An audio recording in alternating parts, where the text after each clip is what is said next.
originally from China, and I worked there as an auditor for an accounting firm. And then I came to US for my graduate school, majoring in business in MBA. But majority of my time actually spent in the visual art department. That's where I pick up photography, starting from film camera and digital lab. My initial interest in photography was landscape, traveling, but I started to shoot models and I feel, oh wow, shooting people is challenging, but it's fun. But after my MBA, I moved up to Bay Area and started doing photography on the side.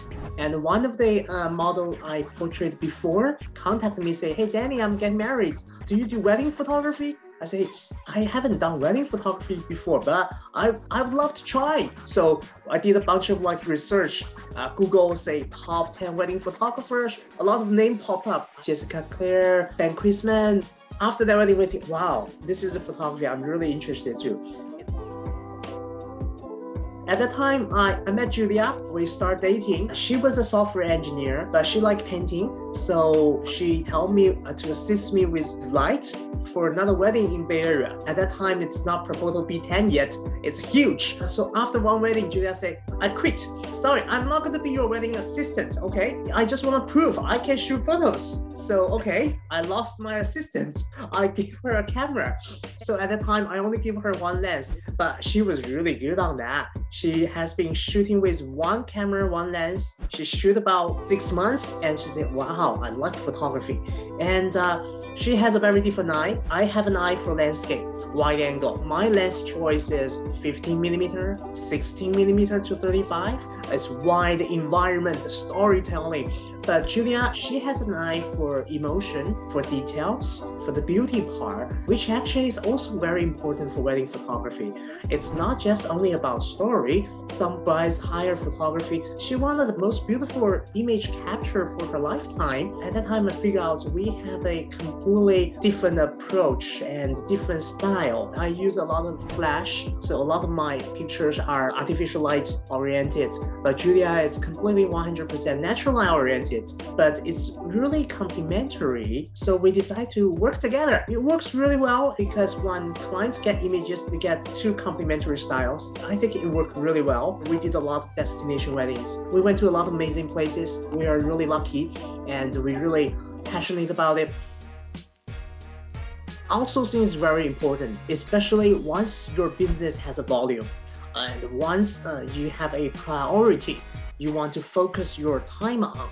We shoot a simple wedding for 8 hours. If I need to go cull a wedding image from the 8 hours, from the 3,000, 4,000 image, that's another 16 hours. And then after culling, to color grading, say, okay, 500 image, 600 image, say I'm very efficient in Lightroom. That will cost me another maybe 4 hours.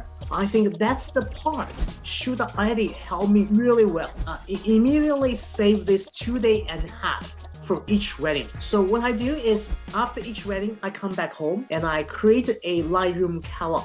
I upload the catalog file to ShootDotEdit, then I go to the next wedding. And then instead of starting working on from 3,000 image, it's 600 color corrected images from ShootDotEdit. That's my starting point. So I starting from that 600 image to pick my favorite image. And I do my creative editing on those. That makes my job much more interesting, I would say. That's why outsourcing is very important in my workflow. We spend so much time to work on an image. We also want those images to be displayed. Either it's album or it's a print. It's a very important part of my workflow. One is the album company for my wedding clients, Fennel album. Another one is the bayphoto lab, which always creates amazing single prints for the wall prints. For the photography part, I have to mention Profoto is the best, most reliable light we use. Even the camera is very revolutionary. Thanks Canon, I bought an R5.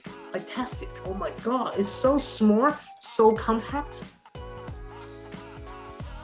After you are 5 years in the business, I think every single photographer, you are able to build a referral basis. We have shot sister's wedding and then the brother's wedding and their siblings' wedding and their bridesmaids' wedding. Our client booked me for a certain location and then we go there. And we create an image and we post on social media. Social media has those tag venue functions. So we tag the venue, and then the future brides who like that venue, and they search the photos, they find me, and they contact me. They say, hey, Danny, I have seen you did a wedding in Lake Louise, Canada.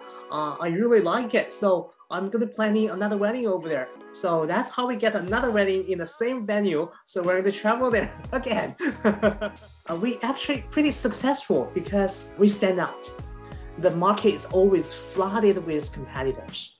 Try to find your own strengths and uniqueness and make people remember you. So make a goal. As long as you can stay 5 years, then the referral became the best resource for the marketing.